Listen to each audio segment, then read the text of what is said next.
Hello friends. आज हम लोग बात करने वाले हैं हाइपरकैलेमिया है इसके बारे में। It's a very important topic for NEET PG और इसमें सिर्फ बहुत ही फ्रीक्वेंटली क्वेश्चंस पूछे जाते हैं।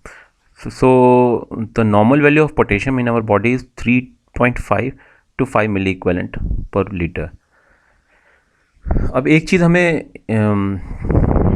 ये चीज़ जाननी पड़ेगी कि जो हमारे ईसीजी में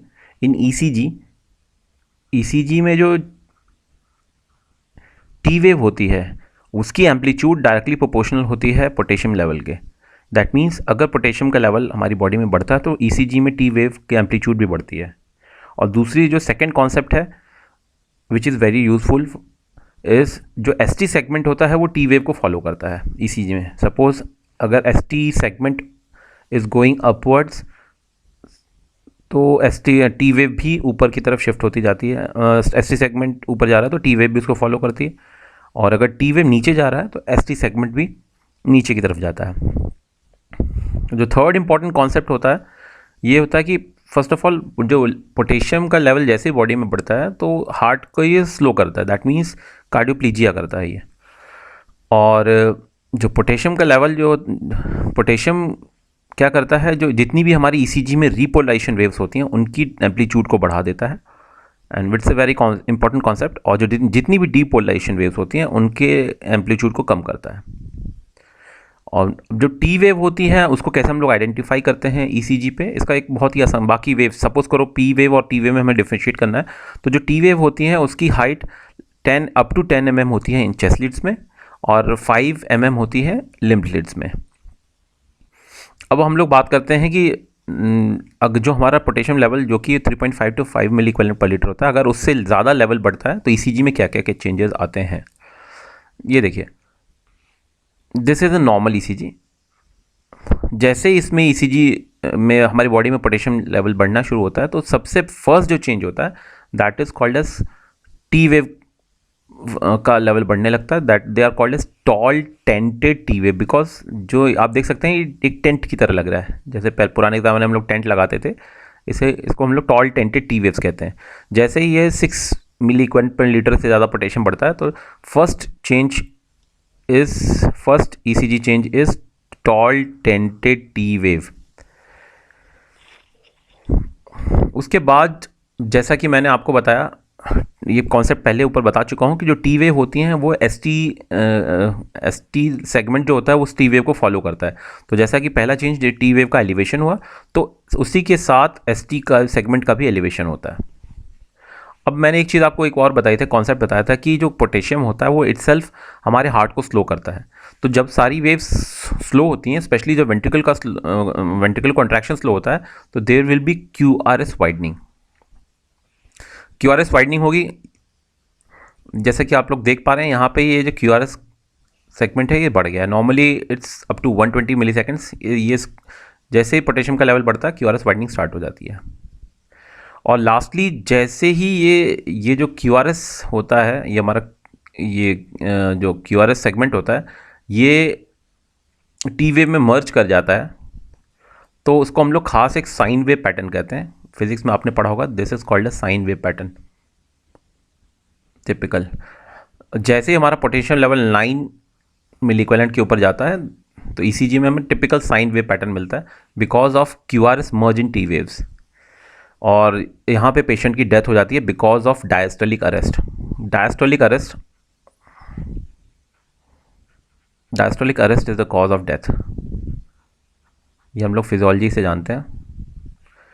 now the treatment, how will you treat any patients. अगर आपको किसी पेशेंट्स में ईसी हाइपरकैलेमिया के सारे साइंस एंड सिम्टम्स मिल रहे हैं तो कैसे हम लोग ट्रीटमेंट करते हैं।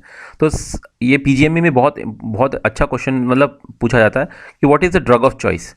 अगर आपसे ड्रग ऑफ चॉइस पूछा जाए तो सबसे पहला हमारी जो ड्रग होती है दैट इज़ कैल्शियम ग्लूकोनेट और calcium chloride. Because what they do is they are basically membrane stabiliser. जैसे ये मेम्ब्रेन को स्टेबलाइज करते हैं that means they antagonise the effect of potassium. Means heart जो होता है एरिथमिया के लिए प्रोन कम हो जाता है। लेकिन एक चीज़ हमें ध्यान रखना है कि हम लोग कैल्शियम ग्लूकोनेट और कैल्शियम क्लोराइड तो देखते हैं but not calcium carbonate, because calcium carbonate होता है एक ओरल प्रिपरेशन होता है। और ओरल प्रिपरेशन बिकॉज हाइपरकैलेमिया में अगर पेशेंट आता है एंड इट्स एन इमरजेंसी तो हम लोग ओरल को अवॉइड करते हैं।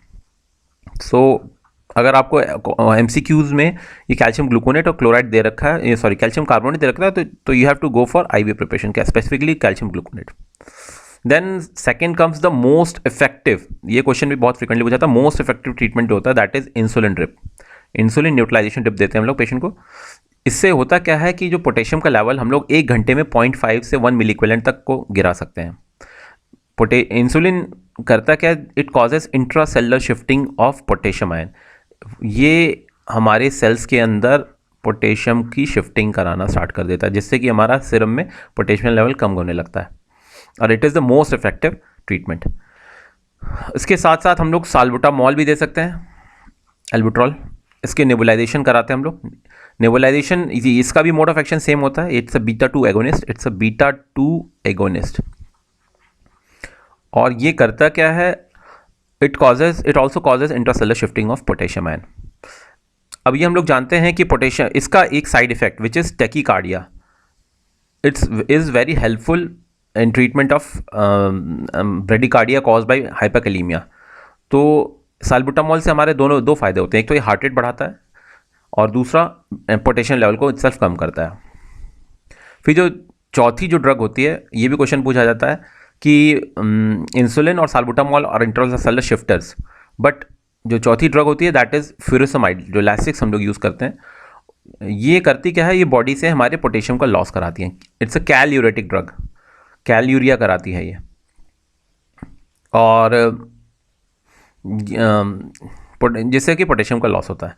और फाइनली जो अगर ये सबसे रेजिस्टेंस है हाइपरकैलीमिया, तो ultimately the treatment is haemodialysis. Haemodialysis is a treatment of choice if patient is resistant to all of the above mention treatments.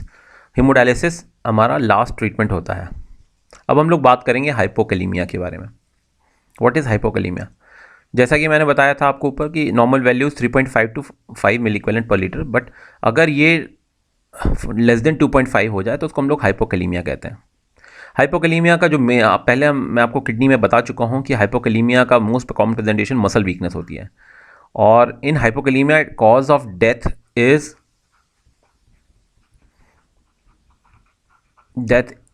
Diaphragmatic palsy, कि मसल जो डायफ्रेगमेटिक मसल्स होती हैं अगर उनकी वीकनेस हो जाए, it's not palsy, it's basically weakness. Weakness होने के कारण डेथ होती है। अब हम लोग बात करते हैं ईसीजी। ईसीजी में क्या क्या चेंजेस मिलते हैं। तो मैं ऊपर आपको पहले ही बता चुका हूँ कि जो टी वेव होती हैं, अगर आपको हाइपरकैलीमिया का ईसीजी चेंजेस पता है तो हाइपोकैलीमिया के एग्जैक्टली इसके उल्टे होते हैं।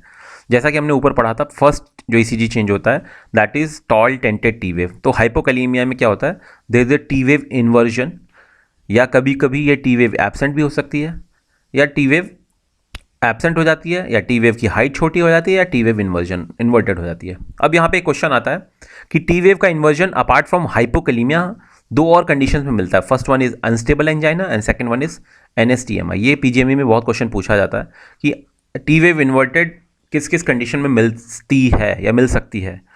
तो apart from hypokalaemia unstable angina और एनएसटीएमआई में भी मिलता है, जैसा कि हम लोग इस ईसीजी में देख पा रहे हैं कि धीरे धीरे ईसी जो टी वेव है वो गायब हो रही है। यहाँ पे टी वेव धीरे धीरे यहाँ पे एब्सेंट होते इसकी हाइट कम हुई, धीरे धीरे एब्सेंट हो गई, यहाँ पे आकर के इन्वर्ट हो रही है। It's getting inverted here.